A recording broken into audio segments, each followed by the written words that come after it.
सबका स्वागत है इस लाइव सत्संग में। और इस सत्संग में हम लोग सत्संग के साथ साथ प्रश्न उत्तर और ध्यान करेंगे और बीच बीच में छोटे छोटे प्रयोग करते रहेंगे। तो सबसे रिक्वेस्ट है कि आराम से बैठ जाएं और ध्यान पूर्वक सुने। हो सके तो ध्यान में बैठकर सुने तो बहुत ही अच्छा रहेगा। म्यूट कर लें उर्मिल।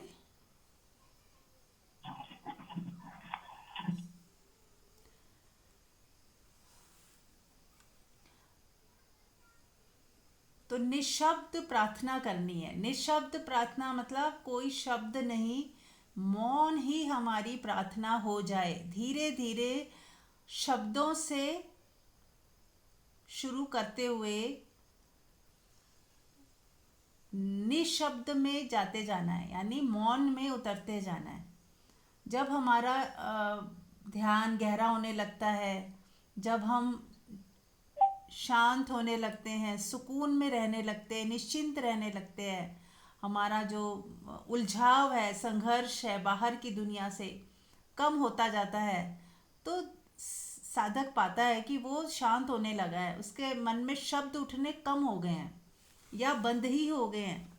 ज़रूरत होती है तो हम बोलते हैं, लेकिन जो लगातार चैटरिंग चलती है हमारे अंदर वो कम होती जाती है या बंद हो जाती है एक टाइम के बाद। तब आता है निशब्द, साइलेंस। तो साधक फील कर पाता है कि अब वो जो इनर चैटरिंग थी, अंदर जो हम बोलते रहते थे, अंदर अंदर हम हमारे अंदर बहुत विचार चलते रहते थे, वो कम होते जा रहे हैं। कुछ विचार तो जरूरी होते हैं और 80-90% विचार ऐसे जो बिना कारण आए ही चले जा रहे हैं और हम अपने आप से ही बातें करे ही चले जा रहे हैं जिसकी कोई ज़रूरत नहीं है। व्यर्थ की जो बातचीत है यहाँ, उसके बारे में बात हो रही है ना। तो जब कोई साधक ऐसा देखता है कि अरे मेरे अंदर तो इतनी बातचीत चलती जा रही है, चलती जा रही है और मेरा कोई कंट्रोल ही नहीं है, तो उसको फिर हमें साक्षी भाव में, जब हम साक्षी की साधना शुरू करते हैं। म्यूट कर ले संगीता जी।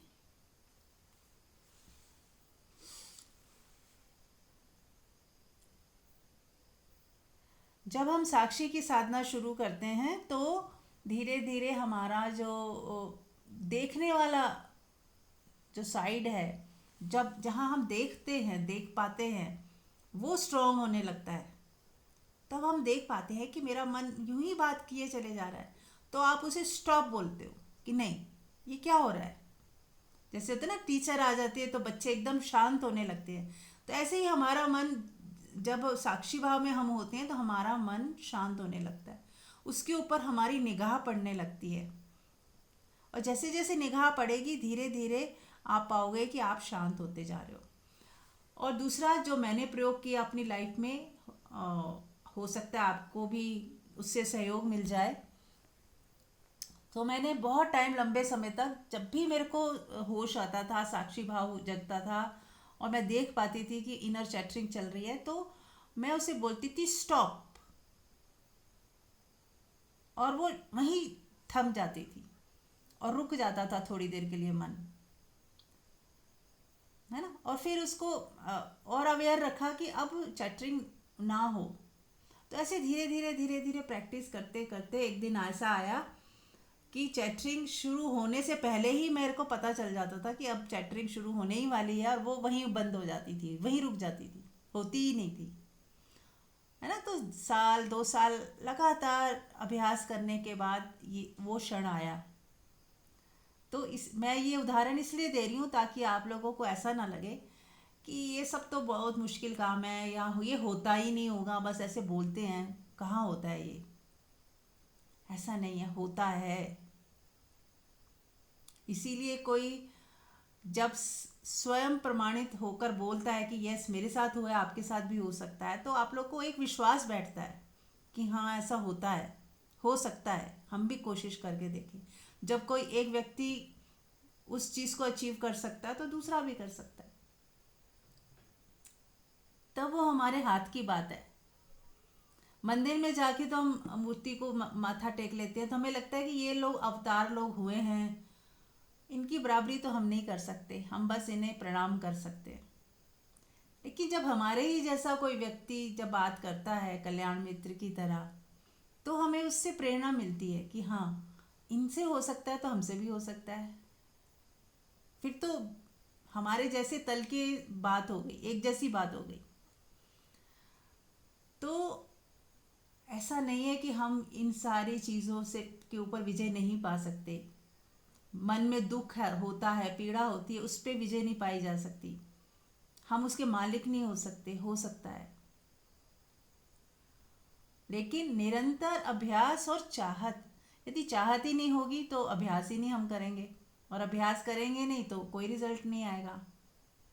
तो निरंतर हमें साक्षी भाव में रहना, अपने को वॉच करते रहना, अपने अंदर की जो भी चैटरिंग चल रही है, मन में क्या ख्याल चल रहे हैं, कोई कुछ कह रहा है तो मेरे अंदर क्या उठ रहा है, अच्छा उठ रहा है, अच्छी फीलिंग आ रही है पॉजिटिव या नेगेटिव, या मुझे गुस्सा आ रहा है तो क्यों, लालच उठा तो क्यों, अभी भी लालच रखा हुआ है अंदर। तो सारी चीज़ों को जब हम देखते रहते हैं तो कुछ समय बाद ये सारी चीज़ें सेटल होने लगती हैं। जो भी कूड़ा कचरा होता है वो समाप्त होने लगता है हमारे अंदर से, है ना। गंध तभी तक होता है जब तक हमने देखा नहीं। हम घर की भी सफाई करते हैं तो कई बार 2-3 कमरे ऐसे बंद पड़े हैं मान लो, तो आप वो गंदे हो जाते हैं, कहीं जाले लगे हुए हैं, पर आपने देखा ही नहीं, गए ही नहीं उधर।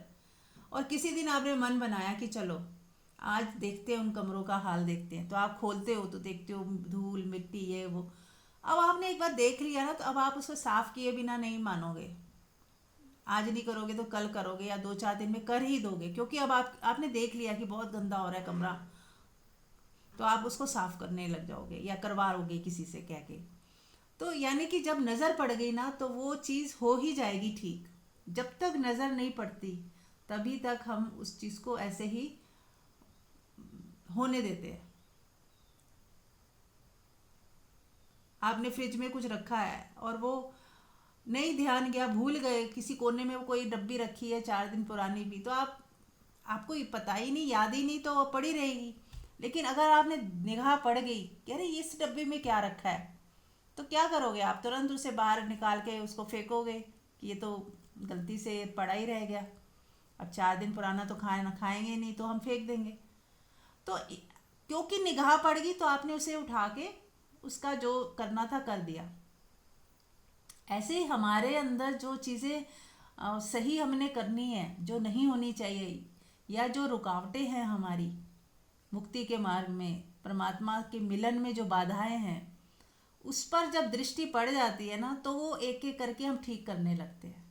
जब तक दृष्टि ही नहीं पड़ी ना, हमें लगता है सब ठीक ही तो चल रहा है, सारी दुनिया ऐसे ही जी रही है, हम भी ऐसे ही जी लेते हैं, क्या फ़र्क पड़ रहा है। परमात्मा का कोई स्थान ही नहीं नज़र आता कि ठीक है, खा रहे हैं, कमा रहे हैं और फिर सो जाते हैं, सुबह उठ के फिर वही वही रूटीन वर्क। तो लगता है काम तो चल ही रहा है, परमात्मा की कहाँ ज़रूरत है। तो जिस दिन प्यास जगती है और परमात्मा की ज़रूरत सबसे प्रथम हो जाती है कि यही चाहिए और कुछ चाहिए, और कुछ मिल जाए ना मिले मुझे कुछ सोचना ही नहीं, अब मुझे केवल परमात्मा ही चाहिए, तब आपकी सारी साधना शुरू होती है, स्पिरिचुअलिटी की जर्नी शुरू होती है और मुक्ति का मार्ग धीरे धीरे खुलने लगता है। चलिए चलिए, अब आप लोगों की बारी है। एनी क्वेश्चन, कुछ भी आप लोग पूछना चाहें। Supriya, any question? जी, सबको प्रणाम। Meera ji, life is going amazing. सब तरफ से ऐसा लग रहा है कि सब कुछ अच्छा हो रहा है। जितने भी अप्स एंड डाउन हैं वो हमें इम्प्रूव कर रहे हैं, अच्छा लग रहा है। कभी कभी बहुत ओवरवेलमिंग भी हो जाता है जब सब तरफ से इतना प्यार मिल रहा होता है, और फिर कई बारी एक अलग अलग सा फियर हो जाता है कि अच्छा कोई मिसअंडरस्टैंडिंग ना हो जाए, कभी किसी को कोई बात बुरी ना लग जाए। तो मैं कोशिश करती हूँ फिर कि मैं उस थॉट को कट कट कट करूँ, और मतलब वो जैसे एक खुशी को पूर्ण रूप से एक्सेप्ट करने में जो फियर कई बार आ जाता है। तो जैसे सबकी हेल्थ ठीक चल रही हो या सबका मूड अच्छा चल रहा हो, कभी कभी वो एक फियर आता है कि अच्छा ये गड़बड़ ना हो जाए, फिर लगता है नहीं नहीं ऐसे क्यों सोच रहे हो, पर वो वाली थॉट आ जाती है। तो ये चीज को हम कैसे नॉर्मल करें, एक ये चीज। और दूसरा आ, एक मतलब मुझे पर्सनल लेवल पे कई बार ऐसा लगता है कि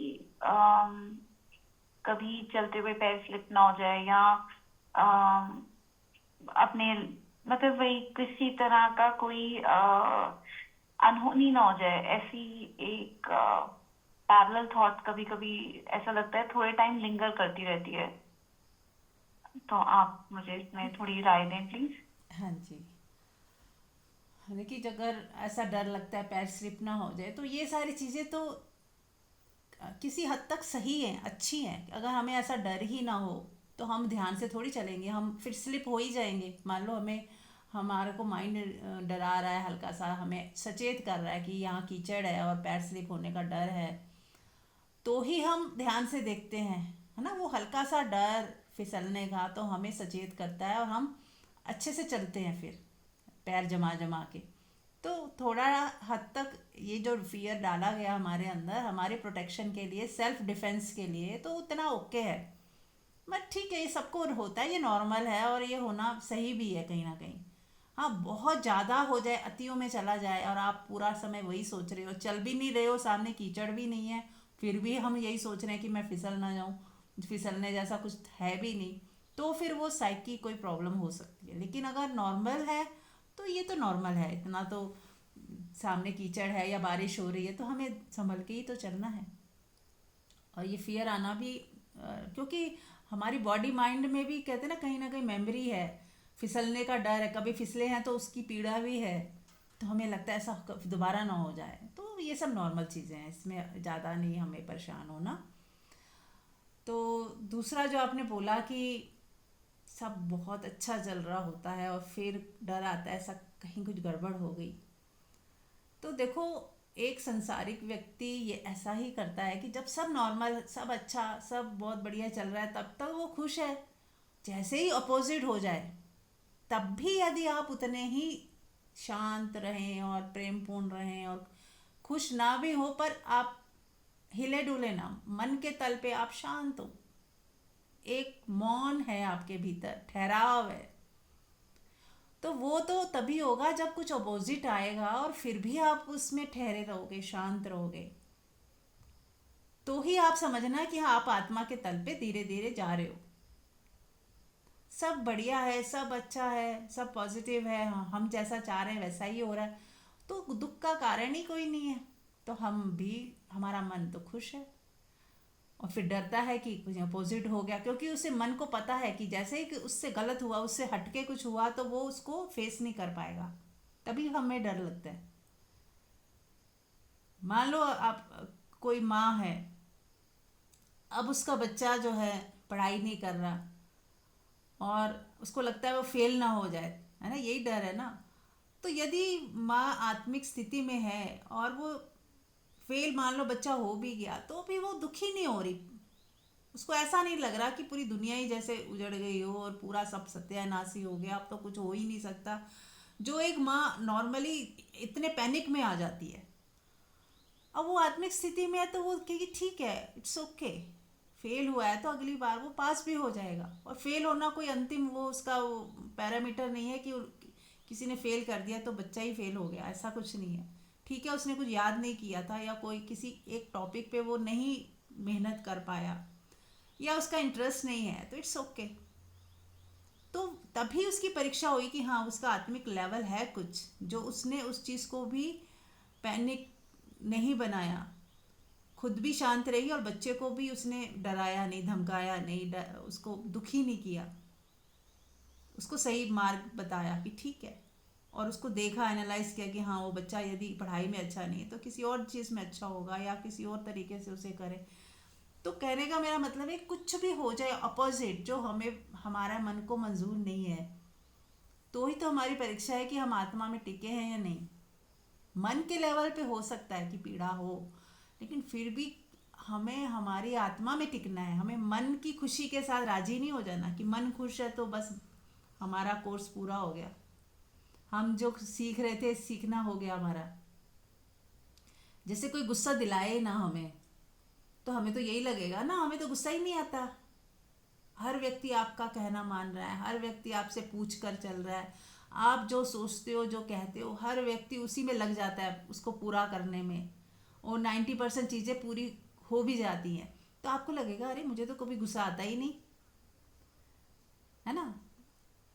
अब दूसरा सोचे कि यदि कोई और व्यक्ति है, एक ऐसा व्यक्ति है जो जिसके सामने सब कुछ उल्टा पुल्टा हो रहा है, हर चीज़ वो जो सोच रहा है वो होता ही नहीं, नुकसान भी हो रहा है, असफलता भी मिल रही है, लड़ाई झगड़े भी हो रहे हैं, किसी की डेथ भी हो गई इसी बीच और नुकसान भी हो गया, सब हो गया। अब वो व्यक्ति उस कंडीशन में कैसे रिएक्ट कर रहा है, कैसे रिस्पॉन्ड कर रहा है, क्या वो शांत है, क्या वो अभी उसमें भी अपने आप को उठा के चल रहा है, उस चीज़ से लर्निंग्स लेके आगे बढ़ने की हिम्मत कर रहा है, उसमें भी वो मौन में है, अपने आप को दुखी तो नहीं करता जा रहा, अपनी किस्मत को कोस तो नहीं रहा, या दूसरों को शिकायत तो नहीं कर रहा कि इसकी वजह से ये हुआ उसकी वजह से वो हुआ। मतलब ये सारी परीक्षा की घड़ियां हैं, यदि वो सब प्रतिकूल हो रहा है उसको भी एज अ परीक्षा लें, ना कि एज अ कि मुसीबत लें या ऐसा सोचे ये होना ही नहीं चाहिए। सोचिए बच्चा ऐसा सोचे परीक्षा होनी ही नहीं चाहिए, तो फिर तो वो कैसे पास होगा, आगे कैसे बढ़ेंगे। ऐसे ही जो हमारे डे टू डे लाइफ में जो चैलेंजेस आते हैं वो परीक्षाएं हैं, हमें उसी से तो गुजर के आगे बढ़ना है, निखरना है। जैसे ही कुछ ऐसा हो ना, कुछ जो आपको पसंद ना हो, जिसके लिए आपका मन डर रहा है, तो तुरंत सोचना ये मेरी परीक्षा है, इसमें भी मुझे उतने ही शांत और सुकून में रहना है जितना मैं पहले थी। हाँ, जो करना है वो करेंगे। हाँ, जरूरी नहीं कि हमने डांस करना है या हंसना है, मैं वो बात नहीं कर रही हूँ, वो अकॉर्डिंग टू द सिचुएशन हमें देख के करना होता है।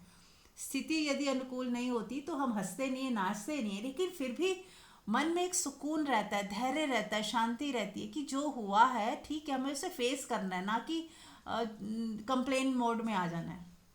एक होता है हम एकदम कंप्लेन मोड में आ जाते हैं और रोने लगते हैं, समझ ही नहीं आता क्या करें, दुखी हो जाते हैं। और एक है हम कंप्लेन मोड में नहीं आते, हम शांत रहते हैं, धैर्यपूर्ण रहते हैं, और मौन में रह के देख पाते हैं साक्षी भाव में कि करना क्या है। जो हो गया वो तो अब वापस नहीं किया जा सकता, जो हो गया वो हो गया, लेकिन अब क्या करना है, what is right decision now. Solution पे आते हैं हम, ना कि जो हो गया उसके ऊपर किसने किया, क्यों किया, होना नहीं चाहिए था, उस पर नहीं। अब क्या करना है, अब क्या सिचुएशन जो भी है जैसी भी है, बिना कंप्लेन किए ये सोचो कि इसका सॉल्यूशन क्या है, सॉल्यूशन पे आ जाओ, है ना। और मन के अंदर ये स्वीकार करो कि दोनों पहलू होते हैं ज़िंदगी में। ऐसा कभी नहीं होता कि एक ही पहलू चलता रहे, कि सब अच्छा ही अच्छा होता रहे। सांस अंदर ली है तो बाहर छोड़ेंगे ही ना, खाना भी खाया वो भी बाहर निकलेगा, पूरा दिन एंजॉय किया रात को नींद आएगी, सुबह हुई है तो रात होगी। तो ये दोनों अपोजिट साथ चलते हैं और ज़रूरी हैं।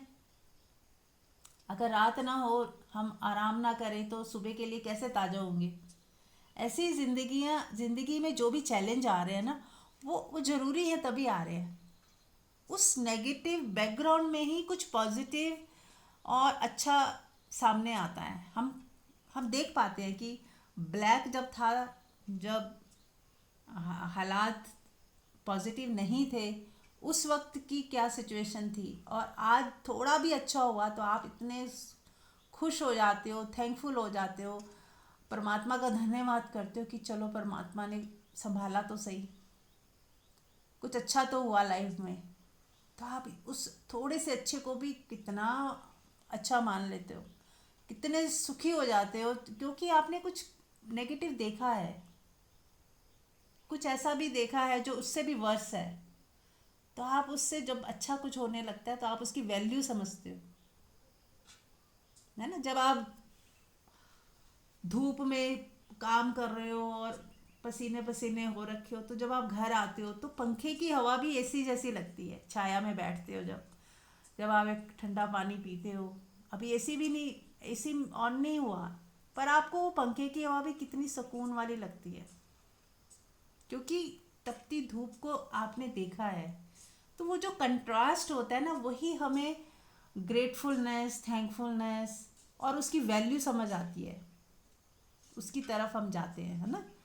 तो कुछ भी खराब नहीं है, कुछ भी प्रकृति का ऐसा ही नियम है कि हमें कंट्रास्ट दिया जाता है ताकि जो पॉजिटिव है वो और निखर के सामने आए, तब हमें पॉजिटिव की वैल्यू समझ आती है, नहीं तो हम किसी चीज़ की वैल्यू ही ना करें। तो ये जो फियर है वो भी अच्छा है। अगर फियर ना हो तो हमें ऐसा लगे कि ठीक है ना, सब कुछ बढ़िया चल रहा है, तो हम लेज़ी हो जाएंगे, हम अलर्ट नहीं रह पाएंगे। लेकिन अगर फियर होता है फ्यूचर का, या कि लगता है आज तो सब ठीक है ना, तो क्यों ना आज अच्छे से एंजॉय करें, आज जी लें ज़िंदगी सबके साथ। आज सब बढ़िया है, सब अच्छा है, तो आज अच्छे से भरपूर जी जी लें बिना कंप्लेन के। कल हो ना हो, है ना, वो गाना भी है ना कि क्या पता कल हो ना हो, आज तो है ना। पर तो बजाय डरने के हम और अच्छे से जीने लगते हैं। वो हल्का सा वो डर भी उसका रीज़न होता है, वो डर रहता है कि कल हो ना हो, आज तो सब ठीक है ना, तो अच्छे से भरपूर जी लो उसको। आज ये व्यक्ति सामने है, जिंदा खड़ा है मेरे सामने, कल क्या पता वो हो ना हो, क्या पता कल मैं ही ना हूँ, तो क्यों ना इसका भरपूर मज़ा ले लिया जाए, उनके होने का मज़ा ले लिया जाए, उनकी उपस्थिति को एंजॉय कर लिया जाए। आज तो है ना, तो आज में जीना सीखें। तो जितना हम आज में जीते जाएंगे ना, उतना ही हम और ज़्यादा खुश रहेंगे, प्रेजेंट को पूरा भरपूर जिएंगे, ऐसे जैसे ये पहला और अंतिम है। जिस तरह से ना, पहली बार मिल रहे हैं और अंतिम बार, शायद ये अंतिम भी हो सकता है। तो कुछ भी अधूरा ना छूटे, पूरा ही कर लें। एक पल में पूरी जिंदगी जी लें, कुछ ऐसा आप सोच सकते हो, उस फियर की वजह से ही सही। पर वो फियर को हावी ना होने दें, उसको डिप्रेशन और दुख का कारण ना बनाएं, बल्कि उसे, उस फियर को आज के पल को और सुंदर से जीने का जरिया बना लें, उसका, उसकी वजह से और अच्छे से जिए, है ना। उसका सदुपयोग हो गया फियर का, कि आज तो सब बढ़िया है, आज तो सब ठीक है, आज तो कुछ नहीं हुआ ना, आज सब अच्छा है ना। हम सोचते हैं कल ऐसा ना हो जाए और आज भी खराब कर लेते हैं,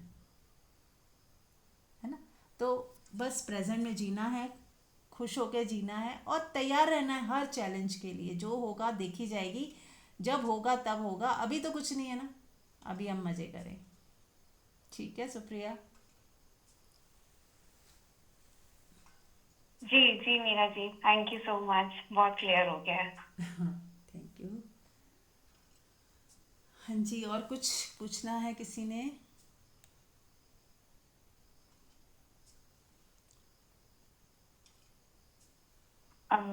सबको मेरा प्रणाम। मैं कुछ बोलना चाह रही हूँ कि हम लोग संसार के जितने भी संबंध होते हैं, हम उनसे अपना, जिनसे संबंधों से हम अपने संबंध बना के सुख महसूस करते हैं कि इनके साथ हमारा संबंध अच्छा है, हमें प्रेम मिल रहा है या हम प्रेम दे रहे हैं। या कई बार हमें पैसा आता है तो बड़ा अच्छा लग रहा होता है कि पैसा आया है, तो और अंदर से डिमांड बढ़ती चली जाती है। तो हर व्यक्ति को जो भी सुख की परिभाषा है, उसमें किसी ना किसी मटेरियलिस्टिक वर्ड से या रिश्तों से जोड़ रखी है उसको, कि ये ऐसा होगा तो खुश होऊंगा, पैसा आएगा खूब तो और पैसे की एक अंदर से चाह बनी रहती है, रिश्तों में प्रेम की और की चाह बनी रहती है। तो ये सारी चीजें कभी इंसान को संतुष्ट नहीं करती, वो संतुष्ट हो ही नहीं पाता, क्योंकि ये प्रलोभन जो होता है, या जिसे कहते हैं कि माया है, जो माया का जगत ऐसा है, यहाँ पे जितना मिलता है और लोभ बढ़ता चला जाता है। तो व्यक्ति पूरा जीवन अपना सुख के लिए इधर उधर कुछ ना कुछ चाहत में भागता रहता है। कोई फ्रेंड्स के साथ बातचीत करके, कोई घूमना फिरना सोचता है कि कब घूम के फिर के आएंगे, वो घूम फिर के आता है, फिर उसको लगता है कुछ दिन ठीक बीतते हैं, फिर उसको कुछ ऐसे लगता है कि फिर कहीं जाया जाए। और हम रिट्रीट्स में भी जाते हैं, तो रिट्रीट्स में भी जाके हम आते हैं तो फुलफिलमेंट जो फील करते हैं वो स्टेबल नहीं होती, और फिर हम लोग फिर से रिट्रीट्स में जाते हैं, चाहे वो बाहरी वर्ड में एंटरटेनमेंट के पॉइंट ऑफ व्यू से या स्पिरिचुअलिटी के पॉइंट ऑफ व्यू से रिलैक्सेशन के लिए, किसी भी चीज के लिए जाते हैं, उससे हमें कभी भी एक फुलफिलमेंट कभी फील नहीं होती। ये ऐसा है ही, क्योंकि मन है जो हमेशा वो खाली ही रहता है। ये सब चीजें मन को ही चाहिए, और मन कभी अ, एक लेवल पे भी आके किसी भी चीज से संतुष्ट नहीं होता। उसको हमेशा ही ये रखता है कि ये थोड़ा और हो जाए, थोड़ा और हो जाए। इवन मन की ही ये डिमांड होती है कि मेरी स्पिरिचुअलिटी में और ग्रोथ हो जाए। तो ये सारी चीजें व्यक्ति को हमेशा एक खालीपन का एहसास कराती रहती। और दरअसल उसे ऐसा क्यों है कि जब तक वो अपने स्वरूप को नहीं जान लेता, वह स्वयं ही परमात्मा स्वरूप है, आत्म स्वरूप है, तो अपने उस स्वरूप में जब तक स्थित नहीं हो जाता तब तक उसे तृप्ति हो ही नहीं सकती। बाहरी चीजें कितनी भी मिल जाएं, कभी उसको कुछ किसी चीज की याद आ जाएगी, कभी किसी से की से कोई ऐसी बात घटना याद आ जाएगी जो प्लेजेंट हो या अनप्लेजेंट हो। कोई भी मोमेंट्स ऐसे होते हैं कि जो हमारी खुशी को किसी भी टाइम डिस्टर्ब कर जाते हैं, हमें प्रेजेंट मोमेंट से हटा देते हैं, या तो हमारा किसी से कोई अनप्लेजेंट कन्वर्सेशन हो गया है, तब भी हमें वो बार बार याद आता है। लेकिन जब हम स्वयं का एक बार रस पी लेते हैं, या अपने सोम रस जिसे कहते हैं, परमात्मीय रस, राम रस, या कुछ भी नाम दे दो, तो जब वो उसे हम एक बार टेस्ट हमें आता है, तभी हमें संतुष्टि का या तृप्ति का अनुभव होता है। तो एक तो होता है कि व्यक्ति जब आत्मा की तरफ बढ़ता है तो उसे आत्मा के लेवल पे पहुंच के संतुष्टि होती है। अदर वे राउंड है कि वो जो बाहरी चीजें हैं उनको ये मान ले, जो भी है जैसा भी है उसको एक्सेप्ट कर ले कि it is enough for me. अपने आप को इतना कन्विंस कर ले कि मेरी जरूरतें हैं वो पूरी हो रही हैं, मुझे खाना मिल रहा है, मेरे सर के ऊपर छत है, मेरे पास कपड़े इतने हैं कि मुझे बहुत ज्यादा वो नहीं लगती, लैकिंग नहीं लगती। तो ये सिर्फ अपने आप को समझाने की बात है। तो वहां पे भी एक उसे सैचुरेशन पॉइंट जब आता है तो वो रिलैक्सेशन जो या ठहराव भीतर आता है, तो फिर उसे अपने होने का अनुभव शुरू हो जाता है। जब तक हम कंप्लेन मोड में हैं, जब तक हम कंपैरिजन वाले मोड में हैं, किसी के घर में हमने कुछ अपने से बेटर देखा तो हमें एकदम से वो लैकिंग वाली फीलिंग आने लग गई। हमने किसी के बच्चे को देखा कि वो लपड़ा इंटेलिजेंट है, या उसका बच्चा बहुत कमा रहा है, या किसी का हस्बैंड है वो बहुत केयरिंग है, कोऑपरेटिव है, तो हम जहाँ भी कंपैरिजन करते हैं तो हम फिर लैकिंग में चले जाते हैं। और जितना हम लैकिंग की तरफ होंगे हमारे लाइफ में वो चीज़ और लैक होती चली जाएगी, और जितना हम सेटिस्फाइड होंगे बिना कंपैरिजन किसी से किए, फुलफिलमेंट में जिएंगे, अबंडेंस को फील करेंगे, तो वो चीज़ हमारी लाइफ में बढ़ती चली जाएगी। या तो हमारे पास चॉइस है कि हम किस तरफ देखें, लैकिंग को देखें या फुलफिलमेंट को देखें। और कोई भी चीज़ है, हमें बाहरी चीज़ है, वो तो स्वभाव है उनका, किसी से आज अच्छा रिश्ता है तो कल वो थोड़ा सा कुछ ऊपर नीचे भी हो सकता है। जितना पैसा आज है वो कल ऊपर नीचे हो सकता है, हेल्थ है वो भी ऊपर नीचे हो सकती है, कोई सिचुएशन है कोई भी ऐसी आ सकती है जो हमने सोचा भी नहीं। तो जीवन है तो तब तक ये सारी चीजें आएंगी, और ये सब चीजें जब आती हैं तो हमें पता लगता है कि हम कितना डामाडोल हुए या हम स्टेबल रहे, उस चीज से हम कितने प्रभावित हुए, या हम बिल्कुल शांति से उसको गुजर जाने दिया हम। तो हमारे को अपना खुद ही लेवल पता लग जाता है। दूसरा हमारे बारे में जो ओपिनियन देगा उसका पॉइंट ऑफ व्यू होगा। कभी कभी ऐसा भी होता है हम दूसरे के पॉइंट ऑफ व्यू से बहुत अफेक्टेड हो जाते हैं कि कल किसी ने हमें बहुत अच्छे कॉम्प्लीमेंट दिए थे, आज कोई व्यक्ति ऐसा मिल गया जिसने हमें ऐसी कुछ कमेंट कर दिया, ऐसा कुछ बोल दिया जो कि उस वाले से बिल्कुल अपोजिट था जो हमें कॉम्प्लीमेंट मिला था, तो हमारा मूड डाउन हो जाए। लेकिन हम अपने ग्रोथ को, अपनी अचीवमेंट को खुद ही जज कर सकते हैं कि हम कैसी फीलिंग में रहते हैं। हम जिस फीलिंग में रहते हैं वो ही हमारा सबसे बड़ा उत्तर होता है कि हम कहाँ खड़े हैं। किसी के ओपिनियन के ऊपर जाने की जरूरत ही नहीं है। कहते हैं ना कि हार किसी को स्वीकार नहीं होती, जय जयकार सबको अच्छी लगती है। तो जब जय जयकार का भी लोग खत्म हो जाए कि हमें कोई जय जयकार मिले, हमें किसी से एप्रिसिएशन मिले, तो ठीक है अपना।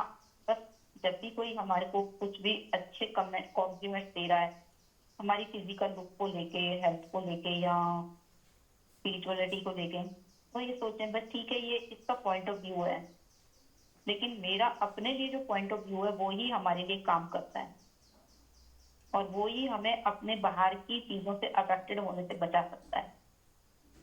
क्योंकि एक व्यक्ति है, आज वो माला पहना रहा है, कल वो हमें गालियां भी देगा, तो हमारा उस व्यक्ति के प्रति रवैया बदल जाएगा, उसका नजरिया उसके प्रति नजरिया बदल जाएगा और हम उसको रिजेक्ट करने लग जाएंगे।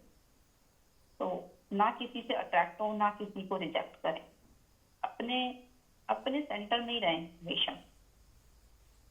तो हम जो हमारी एक सिचुएशन होती है वनरेबल वाली, कि हम परिस्थितियों से प्रभावित होते हैं और फिर हमारा मूड खराब हो जाता है, उससे हम अपने आप को प्रोटेक्टेड रख सकते हैं। Thank you so much. मैंने उसी चीज को अपने लैंग्वेज में थोड़ा इंटरप्रेट किया है। Thank you. Thank you Manju. हाँ जी, कोई और कुछ कहना चाहेगा?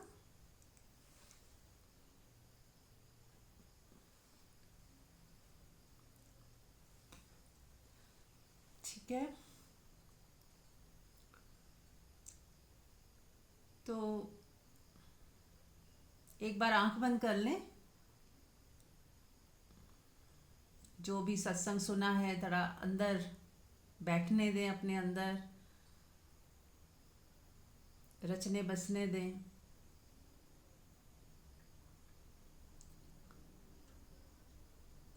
और देखें कौन सी चीज़ क्लिक हुई है।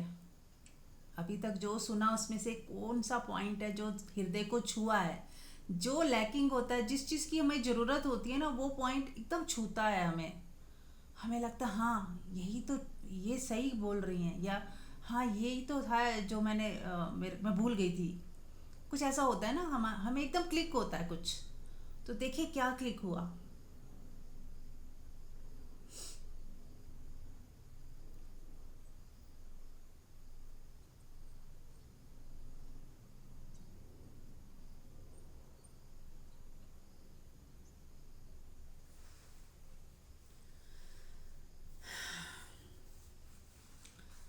तो जैसे बात चल रही थी कि लैकिंग की, कि हमें लैकिंग को देखना है या फिर फुलफिलमेंट को देखना है, सेटिस्फेक्शन को देखना है।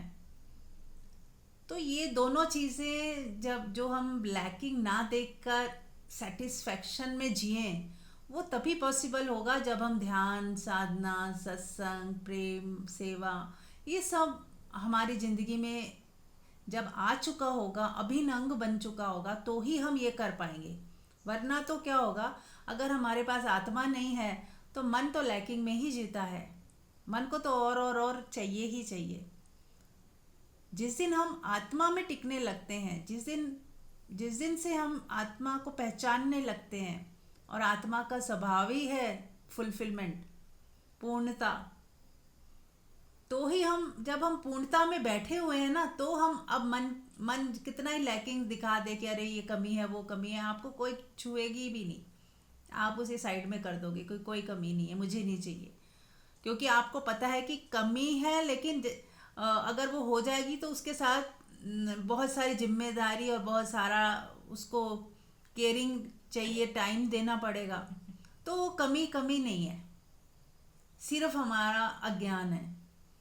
किसी चीज़ को देख के हमें हमें मन ललचा गया है, जबकि ज़रूरत भी नहीं है ना। जैसे 20,000 फ़ोन से भी बहुत बढ़िया काम चल जाता है, लेकिन किसी का देख के आपको लगा कि नहीं, मुझे भी 1,00,000 1,50,000 का तो लेना ही है कुछ। और करना आपने वही है, मैसेज करना है, व्हाट्सएप और कॉलिंग। कोई उसका आपने कोई यूज़ करना ही नहीं ज़्यादा, फिर भी हमें देखा देखी लालच आ गया कि नहीं, महंगा फ़ोन लेंगे तो ज़्यादा अच्छा रहेगा। हाँ ठीक है, आपके पास बहुत पैसे, आप लें, वो एक अलग बात है, लेकिन एक उदाहरण दिया जा रहा है कि कई बार हमें ज़रूरत नहीं होती, बस देखा देखी हमें वो कमी महसूस होने लग जाती है। तो मन का स्वभाव ही है ऐसा। तो मन में जिएंगे तो ऐसे ही जिएंगे, और आत्मा में यदि हम जिए और अपनी आत्मा को महसूस करें, इसीलिए कहा गया ध्यान करें, साधना करें, डिस्कोर्सेस सुनते रहे, पूरा दिन साक्षी भाव में जीने की प्रैक्टिस करें। और कल मैंने मैसेज भी किया था कि कुछ लोगों के लिए जाप बहुत सरल होता है, वो करना चाहते हैं, उनकी बीइंग ऐसी होती है कि उन्हें जाप करने में मज़ा आता है। तो कोई भी प्रभु का नाम जो आपको अच्छा लगे, इसमें कोई नहीं है कि ये नाम जपने से ज़्यादा फ़ायदा होगा। फ़ायदा नुकसान छोड़ दें, परमात्मा एक ही है और सब परमात्मा के ही नाम है। जिस नाम को जपने में आपको मज़ा आ रहा है, या जिस नाम को आपने कभी भी जपा है और वो बहुत प्रिय लगने लग जाता है ना, कोई कोई नाम हमें बहुत प्रिय लगता है। किसी को ओम नमः शिवाय, किसी को राधे राधे, किसी को जय श्री कृष्ण। वो आपको देखना है कि क्या आपको पसंद है। पर आप यही समझो कि एक परमात्मा है, निराकार परमात्मा, जो सब जगह व्याप्त है। उसी को सब कोई शिव कह देता है, कोई कृष्ण, कोई राम, सब एक ही है। जिसकी भी आप पूजा करोगे ना, वो उस परमात्मा की ही पूजा हो रही है। जिसको भी याद करोगे, परमात्मा को ही याद कर रहे हो आप। ऐसा जानते हुए करें कि हाँ, मैं जानता हूँ कि मेरा परमात्मा कण कण में है, सब जगह व्याप्त है, पर फिर भी मैं प्रेम से उसे किसी एक नाम रूप में भी याद करता हूँ। उससे फायदे भी बहुत हैं। जाप से ये फायदा होता है कि जो हमारा मन निरंतर बातचीत करता रहता है, वो बातचीत थम जाती है, और उस बातचीत की जगह वो मंत्र ले लेता है, जाप ले लेता है। जाप करें, है ना। मंत्र साधना कोई गुरु से लिया हुआ मंत्र अलग बात है। एक नॉर्मली जो जाप होता है, आप कुछ भी जप सकते हो, ओम जप सकते हो, ओम नमः शिवाय, है ना। कुछ मंत्र जो सबके लिए ओपन है, तो कोई एक नाम वाहिगुरु कर सकते हैं। जैसे कल हमने ओम सर्व मंगलम, वो बहुत सुंदर मुझे लगता है, क्योंकि ओम भी है इसमें। अब सर्व मंगलम जब जोड़ देते हैं, सबका भला हो, उसके अंदर कितने अच्छे उसकी मीनिंग है कि सबका भला हो, है ना। ओम भी बोल दिया, सबका भला भी बोल दिया। तो ये दोनों एक साथ जब हम चैंट करेंगे, तो सोचो हमारे अंदर कितनी दिव्यता और कल्याणकारी भावनाएं जगेंगी। और जब ये जगेंगी तो वही अट्रैक्ट होंगी। हमेशा याद रखें, लॉ ऑफ अट्रैक्शन का मतलब यही है कि जो आपके भीतर है वही अट्रैक्ट कर रहे हो आप।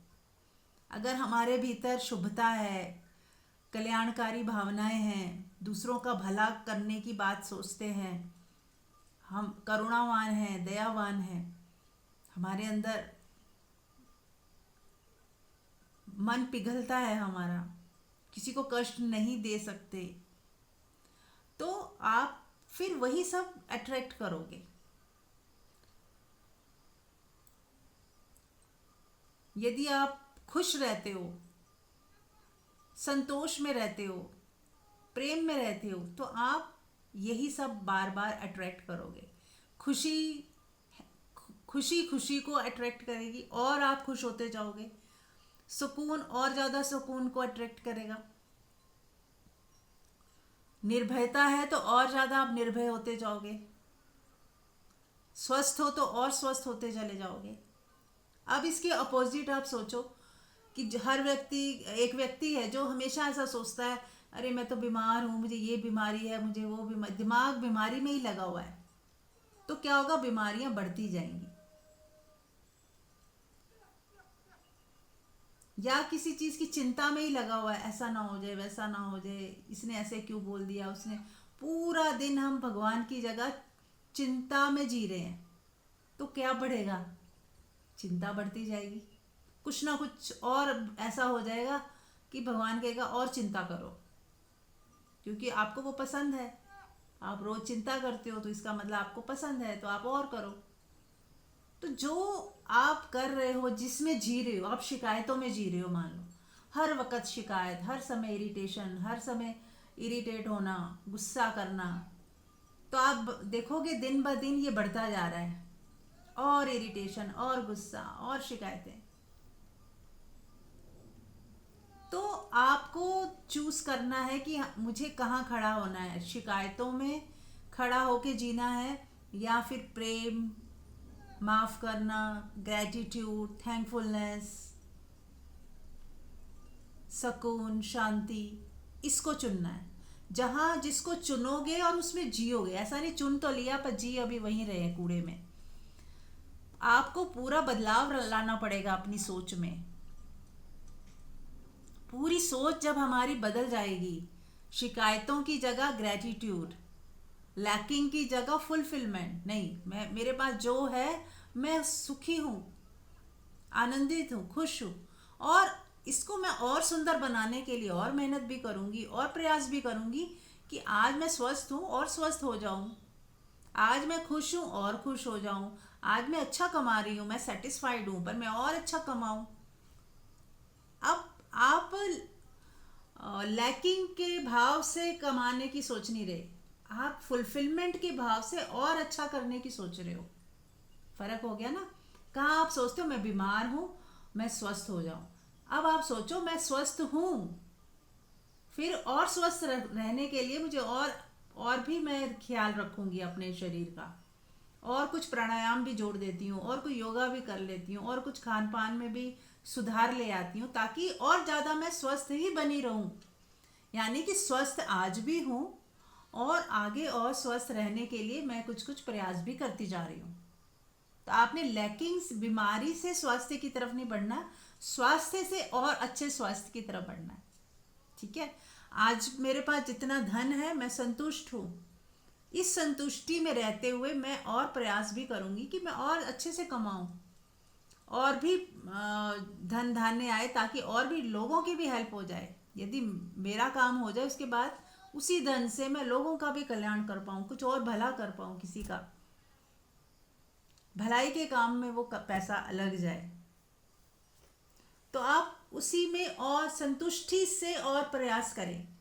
एक तो होता है हम लैकिंग से, कि नहीं मेरे पास कम है इसलिए प्रयास करें, नहीं, कम को हटा दो, मेरे पास भरपूर है, पर और यदि आ जाए तो उसका भी स्वागत है, उस भाव से। और अगर आपको लगता है कि आपके पास समय है और आपका कहीं कुछ नुकसान भी नहीं हो रहा, आपकी सारी दिशाएं ओके हैं, आप और भी मेहनत कर सकते हो, या कुछ और लोगों को हायर कर सकते हो अपनी इनकम बढ़ाने के लिए।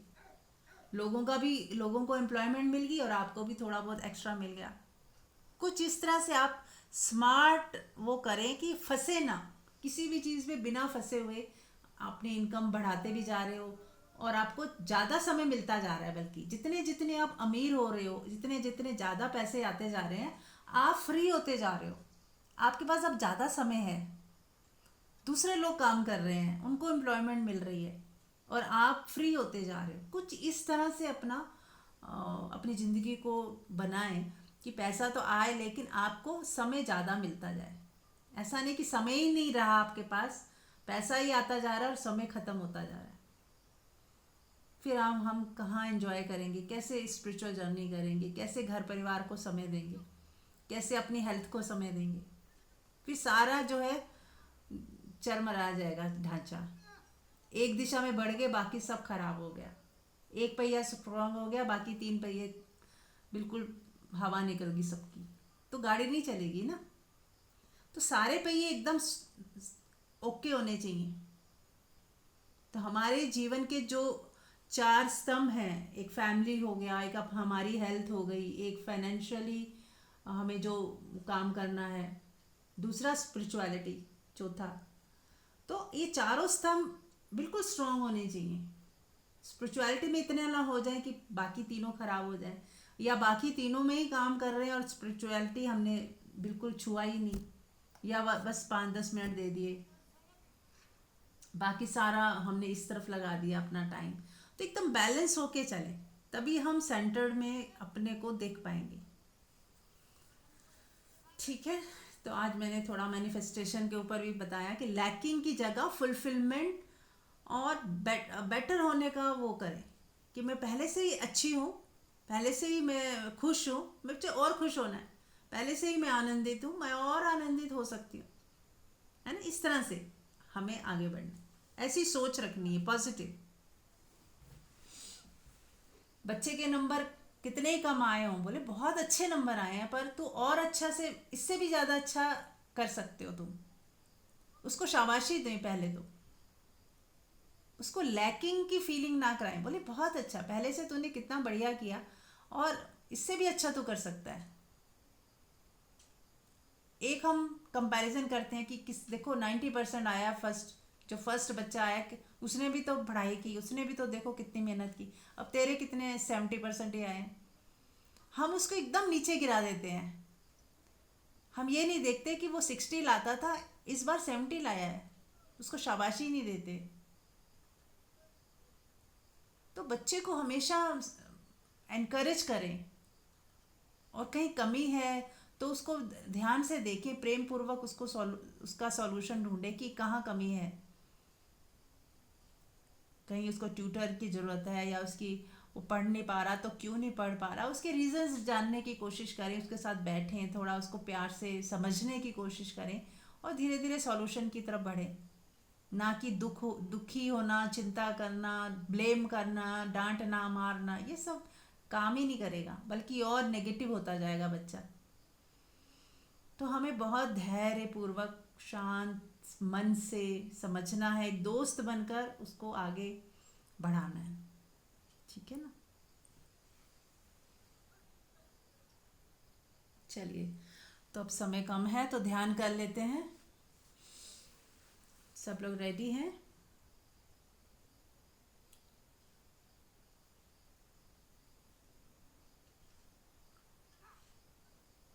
आंख बंद कर लें, रिलैक्स होकर बैठ जाएं,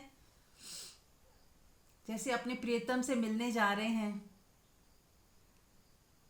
किसको खुशी होती है जब मैं कहती हूँ आंख बंद कर लें, तो कैसे, हाँ, कुछ खुशी सी हुई कि चलो ध्यान करेंगे, अपने से मिलने जा रहे हैं, परमात्मा से मिलने जा रहे हैं, हुई खुशी किसी को।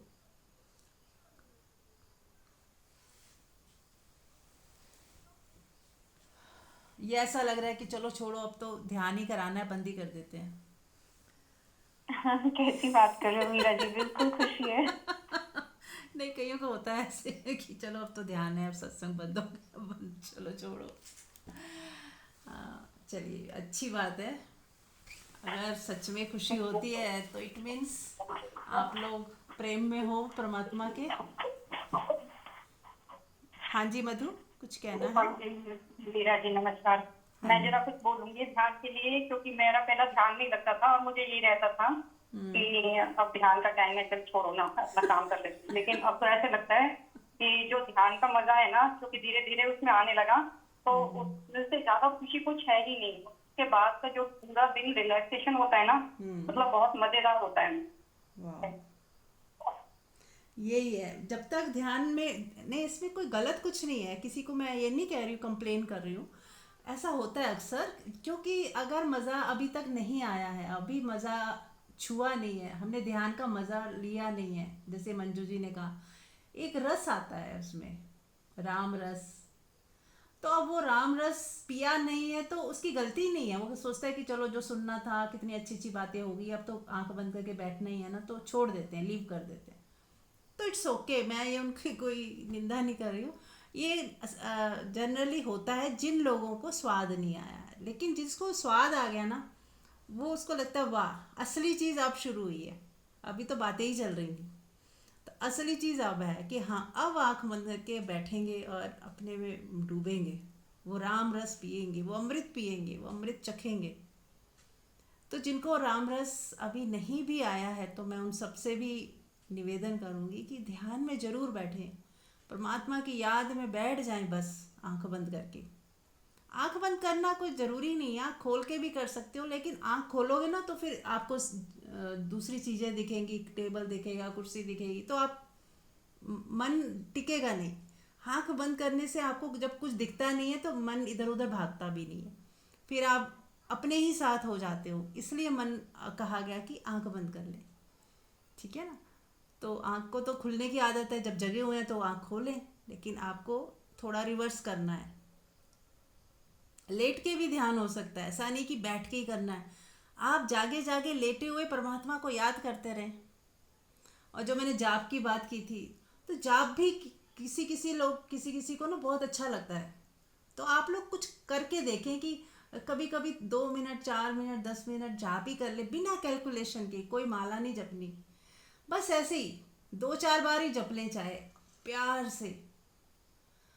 कोई भजन ही लगा के मस्ती से नाच लें, उसे याद कर लें, उसे पुकार लें। तो ये आपको ना अपने टाइप का ढूंढना है कि मैं किस टाइप की हूँ। मुझे भजन अच्छे लगते हैं, या मुझे जाप अच्छा लगता है, या मुझे ध्यान ही मुझे जाप। कोई कोई होता है ना जिसको जाप में मज़ा नहीं आता है। तो हर एक का अपना टाइप होता है। तो किसी का वो टाइप नहीं है जाप का, तो फिर ठीक है, आप ध्यान करें वैसे ही। आती जाती श्वास को देखें, कुछ सुनना शुरू कर दें। जो भी सुनाई दे रहा है चारों तरफ से, जो भी आवाज़ें आ रही हैं, सुनना शुरू कर दें, ठीक है। तो चलिए आंख सब बंद कर लें, और जो भी आवाज़ें आ रही हैं, कर ही लेते हैं प्रैक्टिकल। जो भी आवाज़ें आ रही हैं चारों तरफ सुने, थोड़ी देर सुनेंगे। ये सबसे अच्छा ध्यान है जिसमें आपको बहुत से लोगों को इजी लगेगा सुनना। अब वो भी आप लोगों को देखना है कि मुझे ये सही लग रहा है क्या, तो आप उसको करें सुनना। सुनते सुनते आपको नाद सुनाई देने लगेगा, अनहद नाद, साउंड ऑफ द साइलेंस। बहुत सारे जो संप्रदाय हैं वो लोग ये दीक्षा में ये सुनाते हैं, जैसे गुरु दीक्षा दी जाती है ना, उसमें वो नाद को सुनाते हैं कि ये नाद ही परमात्मा है। घर जाके 1 घंटा रोज सुनना है इसको, और इसको सुनते सुनते आपका कल्याण हो जाएगा। बिल्कुल वो मतलब छुपा के उन्हें अलग ले जाके कान में बताते हैं कि ये है असली चीज़। तो मैं तो ऑनलाइन बता रही हूँ, और आजकल तो छुपा हुआ नहीं है, ये सब लोग चर्चा करते हैं इसकी। तो अगर हम में से भी किसी को अच्छा लग रहा है नाच सुनना, तो कुछ दिन लगातार सुने, जल्दबाजी ना करें। शुरू में हो सकता है ना अच्छा लगे, क्योंकि हमें आदत नहीं होती। हमारा मन कुछ नया करने में कई बार घबराता है कि ये क्या साउंड सुन रहे हैं, इससे अच्छा तो मैं मूवी देख लूँ, इससे अच्छा तो हम सीरियल देख लें। मतलब उसको जो आदत पुरानी है ना, वो उस तरफ खींचेगा आपको। और आपको कुछ नया करना है, कुछ स्पिरिचुअल जर्नी करनी है, अध्यात्म यात्रा करनी है। तो थोड़ा सा मन को शांत रख के कि ठीक है, 1 घंटा तू बस मुझे दे दे, मेरे हिसाब से चल ले, उसके बाद तेरी बात भी हम सुनेंगे। तुझे जो देखना है, जो चाहिए, हम वो भी देंगे। पर 1 घंटा मैं ध्यान करूंगी, तू मेरा साथ दे, मैं तेरा साथ देती हूँ। तो 1 घंटा वो सुन लेगा, चुप हो जाएगा, फिर ठीक है। तो 1 घंटा आप ध्यान में बैठ जाएं, और सारे जो भी आवाज़ें आ रही हैं चारों तरफ से उन्हें सुने। सुनते सुनते अनहद नाद सुनाई देगा, फिर उसे सुने, और ऐसे लगेगा कि बारिश सी हो रही है अनहद नाद की, ओम की। ये असली ओम है। ओम कहते हैं बोलने की चीज़ नहीं, सुनने की चीज़ है। ये शॉवरिंग जो हो रही है ओम की, यदि किसी को इसी का आदत हो जाए, जाप की जगह यदि नाद सुनने में ज़्यादा मज़ा आए, तो वो ज़्यादा और भी अच्छा है। क्योंकि जाप करते तो आप थक भी जाओगे, पर ये सुनने में आप थकोगे भी नहीं। खाना बना रहे हो, खा रहे हो, सो रहे हो, उठते बैठते, आप बस नाद ही सुनो। आपका एक जो है ना कॉन्शियस माइंड नाद सुनने में लगा रहे कि मैं परमात्मा से जुड़ी हूँ, नाद से जुड़ी हूँ, मतलब परमात्मा की आवाज़ से सुनी हूँ, जुड़ी हुई हूँ। परमात्मा है मेरे साथ नाद के रूप में।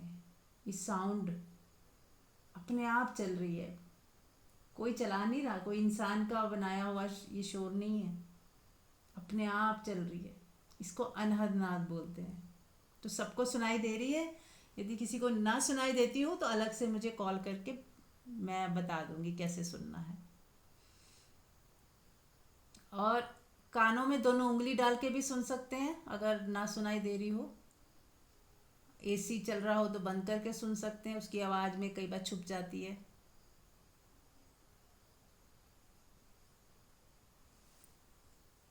जैसे पहाड़ों में जाओ शांति होती है तो ये नाद बहुत क्लियर सुनाई देता है, झुंगुर जैसी आवाज़ जो पूरे साइलेंस की आवाज़ है। चलिए, तो इसको नाद को सुनते सुनते देखें कि इस नाद के साथ गोल्डन लाइट आपके ऊपर पड़ रही है, प्रकाश है। नाद ऐसा जो प्रकाशित है, नाद आपके ऊपर बरस रहा है, उसके साथ साथ गोल्डन लाइट भी बरस रही है। आप और आपकी पूरे परिवार और पूरे घर में ये नाद बरस रहा है और गोल्डन लाइट बरस रही है। विजुअलाइज करें कि पूरा घर नाद से भर गया है और प्रकाश से भर गया है, और आपके पूरे घर के चारों तरफ एक कवच बन गया है जिससे कोई नेगेटिविटी एंटर नहीं कर सकती। पूरा सुरक्षा कवच आपने बना दिया उससे।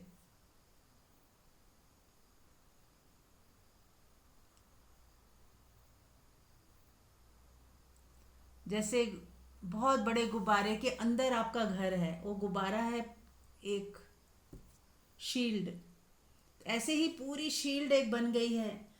ओम की चादर से वो ढक गया है आपका घर, आपके सारे घर के अंदर जो फैमिली मेम्बर्स हैं वो भी, सबके साथ सबकी ऑरा में वो शील्ड आप महसूस करें, खुद की ऑरा में भी, घर की ऑरा में भी और बच्चों की ऑरा में भी करें। विजुअलाइज करें कि एक एक बच्चे के जो ऑरा है वो शील्ड से ढक गई है। अब वो पूरी तरह सुरक्षित हैं, वो जहाँ भी हैं पूरी तरह सुरक्षित हैं। परमात्मा उनके साथ है, उनका मार्गदर्शन हो रहा है।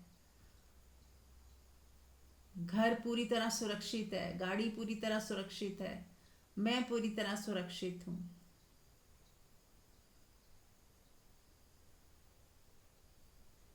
Thank you, thank you, thank you बोलते जाएं साथ साथ।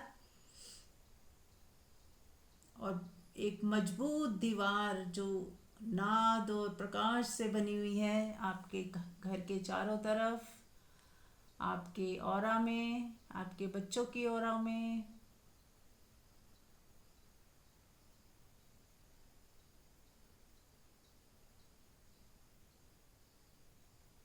अब हम अपनी ऑरा में सभी देवी देवताओं को महसूस करें, सभी गुरुओं को महसूस करें, उनकी शक्ति को, उनके वचनों को, उनके प्रेम को महसूस करें, सबका आशीर्वाद लें।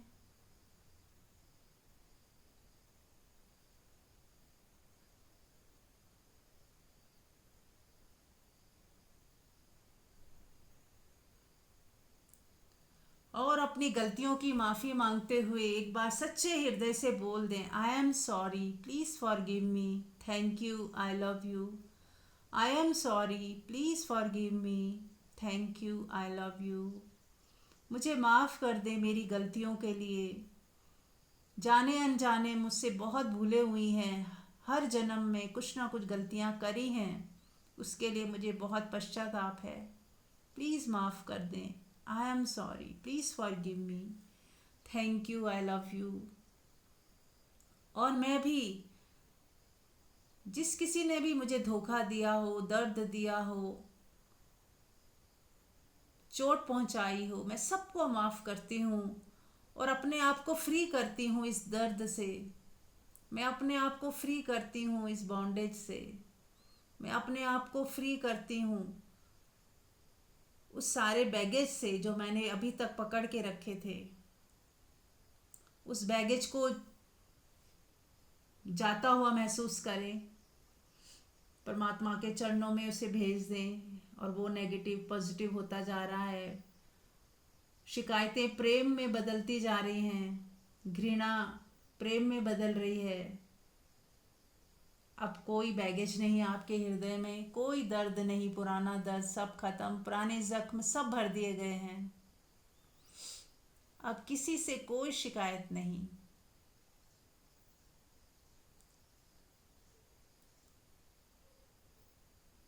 और अपनी ऑरा को कट कर दें, कि मेरी ऑरा जिस किसी से भी जुड़ी हुई है मैं उसको कट करती हूँ, कट कट कट करके भगवान को पकड़ा दें उसकी कॉर्ड को। और सच्चे दिल से थैंक यू बोल दें, thank you thank you thank you. अब हम अपने एंसेस्टर्स को याद करें कि वो उसी शॉवर में बैठे हुए हैं। सभी एंसेस्टर, सभी पूर्वज याद करें, आपसे पहले जितने भी हुए पूर्वज आपके घर में, आपके मदर की साइड से, फादर की साइड से, सब बैठे हुए हैं उसी ओरा में, नहा रहे हैं, वो लाइट उन पे भी पड़ रही है और सब खुश हो रहे हैं, आनंदित हो रहे हैं और आपको देख के मुस्कुरा रहे हैं। और एक बार फिर से अपनी गलतियों के लिए माफ़ी मांग लें। I am sorry, please forgive me, thank you, I love you, I am sorry, please forgive me.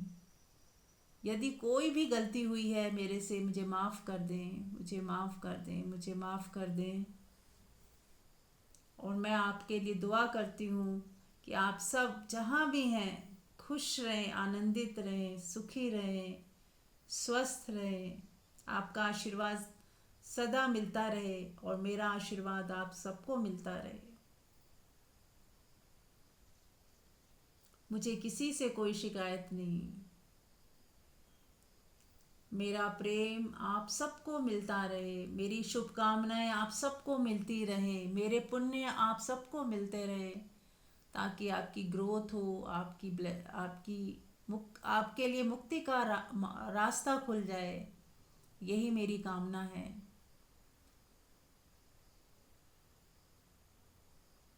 मैं किसी भी तरह से आपके काम आऊँ तो मेरा सौभाग्य है।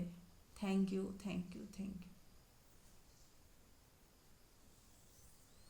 देखें कि आपकी तरफ से बहुत सारी ब्लेसिंग्स उनको जा रही हैं और उनकी तरफ से बहुत सारी ब्लेसिंग्स आपको आ रही हैं। सब आपको आशीर्वाद दे रहे हैं, आपसे आपका ख्याल रखने के लिए, आपके परिवार का ख्याल रखने के लिए वो बहुत आशीर्वाद देते हुए जा रहे हैं कि वो आपका ख्याल रखेंगे। कुछ भी कोई कष्ट दुख होगा तो वो आपकी सहायता करेंगे। उनको जाता हुआ देखें, थैंक यू बोल दें और अपनी कॉर्ड को फिर से एक बार कट कर लें, कट कट कट।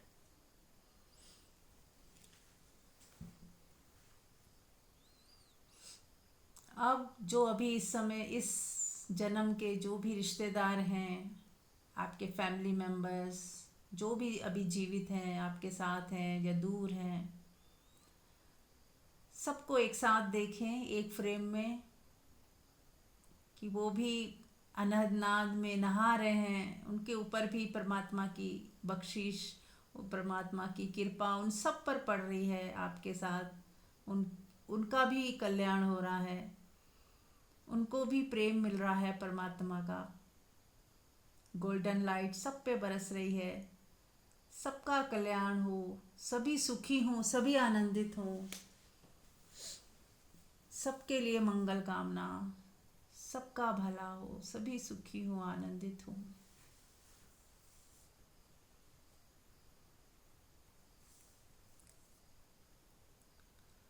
और अपने अपने कर्मों के लिए, अपनी गलतियों के लिए माफ़ी मांग लें कि यदि मैंने कभी भी आप में से किसी का भी दिल दुखाया हो या आपको नाराज़ किया हो, कुछ मुंह से बोल दिया हो, उन सब के लिए मैं माफ़ी मांगती हूँ। आज से मैं भी आपको माफ़ करती हूँ आपकी गलतियों के लिए। आप भी मुझे माफ़ कर दें और मैं भी आपको माफ़ करती हूँ।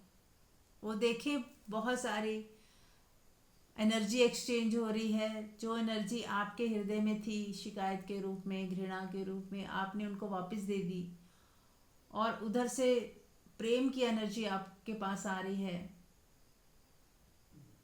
उन्होंने भी कुछ एनर्जी रखी हुई थी, वो भी आपको वापस मिल गई। जो भी हिसाब किताब था बराबर हो गया। अब कोई शिकायत नहीं, कोई लेन देन नहीं, कोई हिसाब किताब नहीं। अब वो भी खुश, आप भी खुश। वो अपनी ज़िंदगी जी रहे हैं, आप अपनी ज़िंदगी जी रहे हो। बस अब हमारे बीच में सिर्फ कल्याण मित्रता है, कल्याणकारी भावनाएं हैं, सबका भला हो, सबका मंगल हो। इन रिश्ते नातों से अलग अब हम मैत्री का एक रिश्ता बनाएंगे और सबके साथ एक अच्छा व्यवहार रखते हुए अपनी अपनी ज़िंदगी जिएंगे।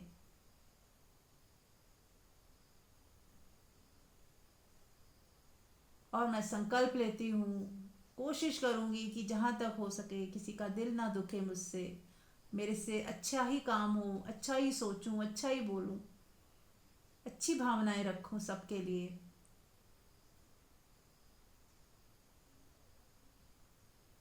ऐसा मन में सोचते हुए एक बार फिर से thank you, I love you, thank you, I love you.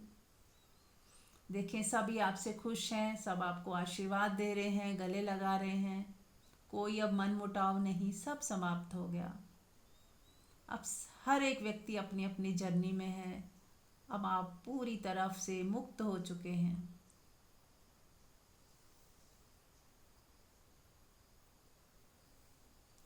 किसी से कॉर्ड जुड़ी हो तो अभी भी तो कट कर लें, कट कट कट, और परमात्मा को सौंप दें।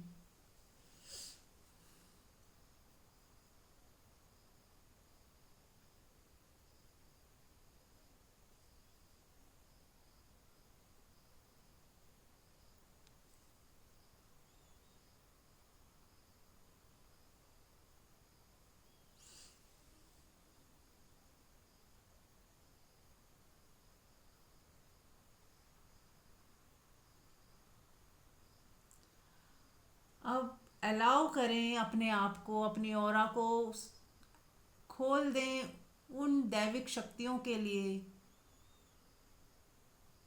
जो अभी आपको दी जा रही हैं। सभी देवी देवता, सभी गुरुजन आपको धैर्य दे रहे हैं, धैर्य की शक्ति आपके अंदर इंस्टॉल की जा रही है।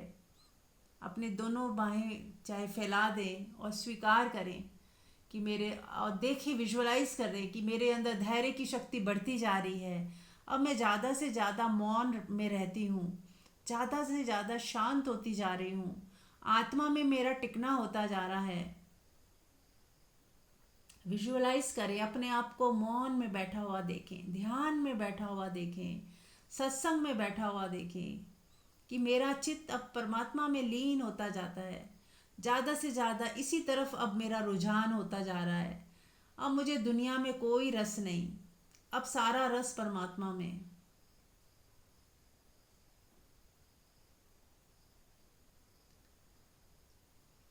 आपको खूब सारे आशीर्वाद दिए जा रहे हैं। आपके भीतर मौन की शक्ति, प्रेम की शक्ति, माफ़ कर देने की शक्ति बढ़ा दी गई है। आपका हृदय खुलता जा रहा है। जैसे छोटा सा फूल खिलता जाता है, ऐसे ही अपने हृदय चक्र को खुलता हुआ महसूस करें। हरे रंग का चक्र खुलता जा रहा है, खुलता जा रहा है, और आप बहुत प्रेमपूर्ण होते जा रहे हो। बहुत सुकून मिल रहा है, बहुत शांति मिल रही है, बहुत आनंद मिल रहा है।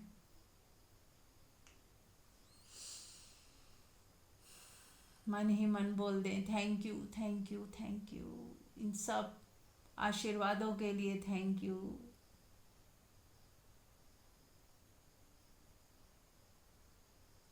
अब अपने फैमिली मेम्बर्स को देखें अपने सामने बैठा हुआ, उनको भी ये सारे आशीर्वाद मिल रहे हैं। उनके अंदर प्रेम, श्रद्धा,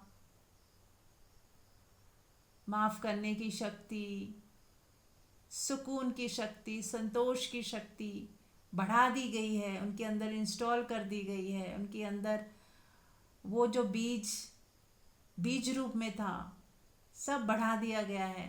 वो इंटेंसिटी बहुत कम थी, जिसको और ज़्यादा कर दिया गया है।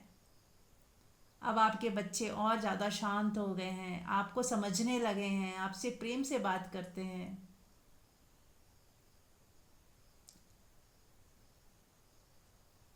विजुलाइज करें कि आपका परिवार बैठा है एक जगह पर, एक कमरे में सब बैठे हैं और बहुत खुश हैं, हंसते हुए बात कर रहे हैं, एक साथ खाना खा रहे हैं, एक दूसरे को प्रेम कर रहे हैं, एक दूसरे की रिस्पेक्ट कर रहे हैं। परमात्मा का आशीर्वाद आपके और आपके परिवार के ऊपर।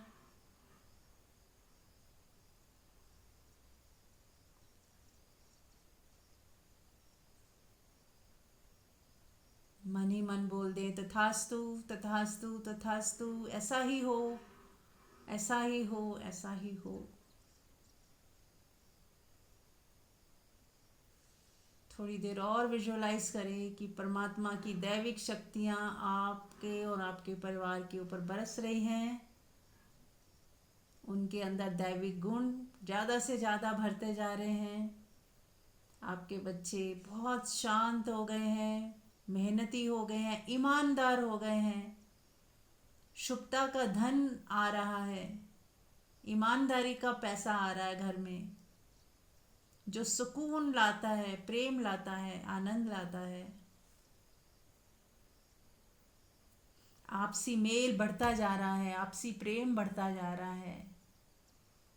पिंक कलर की एनर्जी को अपनी पूरी फैमिली के ऊपर गिरता हुआ देखें। ये पिंक कलर प्रेम का कलर है, गुलाबी रंग प्रेम का प्रतीक।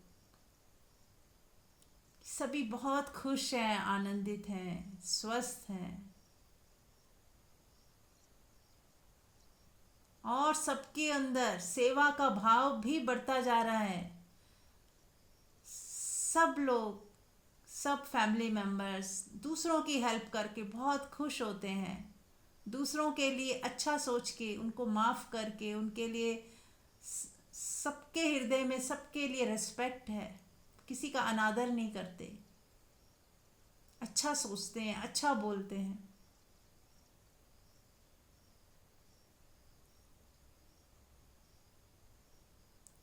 सबका कल्याण हो, सबका भला हो, सभी सुखी हों।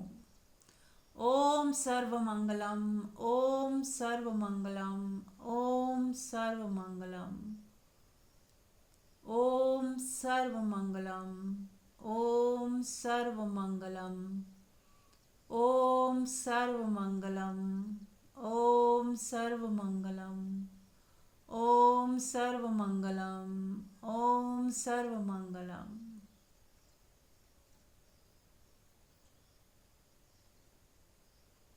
चाहे तो इस मंत्र को जाप मन ही मन करते रहें और बने रहें इसी अवस्था में 10 मिनट तक।